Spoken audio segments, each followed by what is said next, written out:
redshirt senior quarterback Kurtis Rourke. We'll start with Mike and then go to Zach.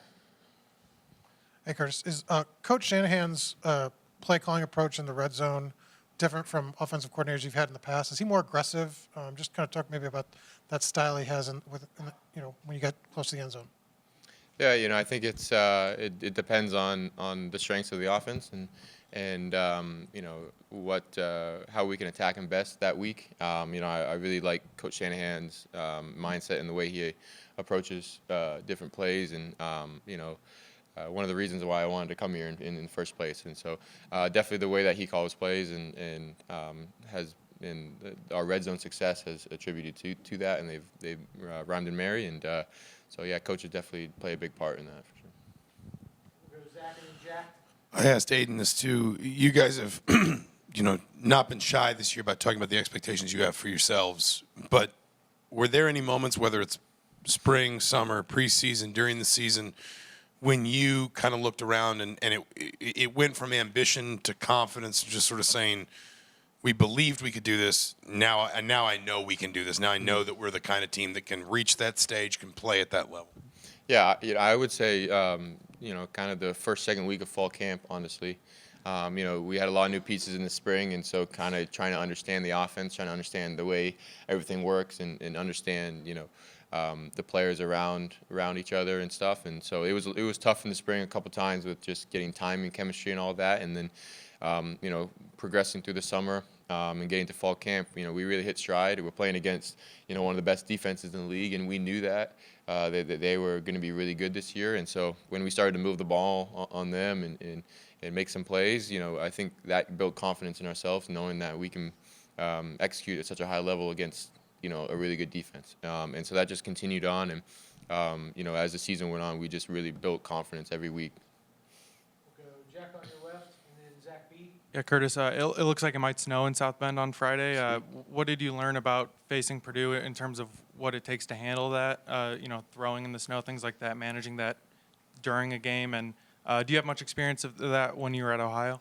I actually never played in snow, like when it was actually snowing. I've definitely played in some really cold games in my college career. Played at Buffalo last year. That was not fun. But, it was, I always try to keep the mindset of, not letting the environment affect me and just going out and executing and playing. And, if I feel comfortable enough in, what I'm wearing, there shouldn't be any issue in everything moving forward. And so, I thought that Purdue was a really awesome environment, having the snow fall down in the stadium. That was really cool. And, snow games are pretty fun itself. And so looking forward to it if that's the case. So. We'll go Zach B on your right and then Adam. Yeah, how do you balance kind of just focusing on the game ahead, focusing on Notre Dame, but also kind of balancing that with your sixth-year guy and just soaking in the moment for what could potentially be your final college football game? Yeah, that's a good question. I really, have cherished this year, cherished all my years in college, and just knowing that this could be, the last possible college game. It definitely comes to my mind, but also I'm taking that as a positive and motivating that this is one more chance to have a great opportunity to play with the guys and this team that's been so successful, and just really using it to motivate me to even more than I already have to go out there and just have fun, enjoy it, and we'll talk about my last college game in 4 games. So there you go. We'll go third row on your left, Adam and Pete. Curtis, it's been decades since Indiana and Notre Dame have played, whether it's in the building or on campus and in the community. Do you sense a buzz about renewing this rivalry on such a big stage? Yeah, I think so. I think it comes with this game comes with a lot of different things. The history, obviously, in-state rival as well, and then just being the first game of the playoff, and so I think all those things combined, just create a lot of buzz and excitement, both inside the building and then outside, and I know we're just excited to get ready and going. So Pete on your far left and then Will. Curtis, I'm curious, what do you like about this offense? What makes it effective? And then how much freedom do you have to change plays? A little bit, a lot? Can you totally go 180 degrees left if you think the defense is vulnerable to that? Yeah, I think this offense really excels because we have so many different options. We're very versatile. We got a lot of different playmakers that we can just give the ball to and play, and then be able to rotate in for more playmakers. One of the deepest offenses in the country, and guys that are always fresh and always ready to go. And it's just my job to throw and give them the ball. And so I think that's one of the big reasons why this offense is so successful. And then, I know in Purdue I had a couple opportunities to change the play, kind of just completely wipe it.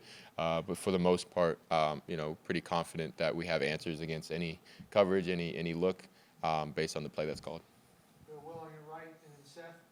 Kurtis, the few times you've been sacked this season has been unidentified blitzers or late blitzers. Mm-hmm. With a team like Notre Dame that's very blitz heavy, have you guys worked on pre-snap reads and kind of call outs a lot like that? Yeah, for sure. We've worked on a lot of different blitz looks, basically everything they've done this year, and we'll be very prepared to handle anything that they throw at us. Seth on your left, and then Daniel. Yeah, Kurtis, what makes Zach an important part of the offense? And I guess what's his off-field locker room presence like? What's he like as a teammate? Hort? Yeah. Yeah, he's awesome. He's one of those guys that will give 110% every single game, every single play. He works harder than anybody I know. I remember watching him when I first got here when he was at JMU, and just wanting to play with a guy like that because he's definitely some would say undersized for a tight end, but he makes his presence known for sure, and everyone on this team just really wants to play for him and be on the same team, and he's just a fun guy to be around off the field as well. Daniel on your left, and then Todd. I want to say it was Mike Shanahan said that the Irish kind of resemble OSU, and obviously that was not a showing I'm sure you all want to have happen again. I'm curious, when you kind of look back on that, what are the similarities there, and how do you guys kind of want to approach this? Yeah, I think Notre Dame is a very talented team, and Ohio State is also very talented, and they do a lot of good things, and have been able to make some plays on defense, turn the ball over, or turn other teams over, and it's been tough for some offenses to move the ball, and so I think that's similar in the way they do. But I think we left some things out there at Ohio State, and things that have been corrected, and so going into Notre Dame, we're really just looking forward to executing at our level in the way that we know how to. We'll go Todd on your left, and then the last question will come from Zoom. Kind of a two-part question, Kurtis. First of all, what does it mean to you to represent Canada on the football field? And also, as part of that, how was football kind of your path? And also, what did it mean to you the other day to finish in the top 10 in the Heisman Trophy voting? Yeah, football in Canada is definitely rising, and it's been hard to get exposed and get exposure coming out of high school, and so very lucky that my brother was excelling already at Ohio already, so I had the foot in the door in that way, and just to get an opportunity to show what I could do, and obviously growing up in Canada, playing the Canadian football rules and all that stuff, so that was a lot of fun, but just being able to be a Canadian player and knowing that I'm able to motivate and help the younger generation and showing that you can make it to different levels and you can excel at different levels is I'm glad to be that part, and hopefully I can be a good role model to a lot of those aspiring Canadians as well, and just going off of that, just really blessed and honored and thankful just to be in the conversation and be in the top 10, the Heisman. A year ago around this time, I committed to come here, and I never would have thought that I could be at in the top 10, and so that's just, it means a ton. A tribute to everything, to the coaches and the players around me to help me get to that point and get to this point, and just ready to continue this journey on. And last one come from Zoom, Dave Naylor of TSN. Dave.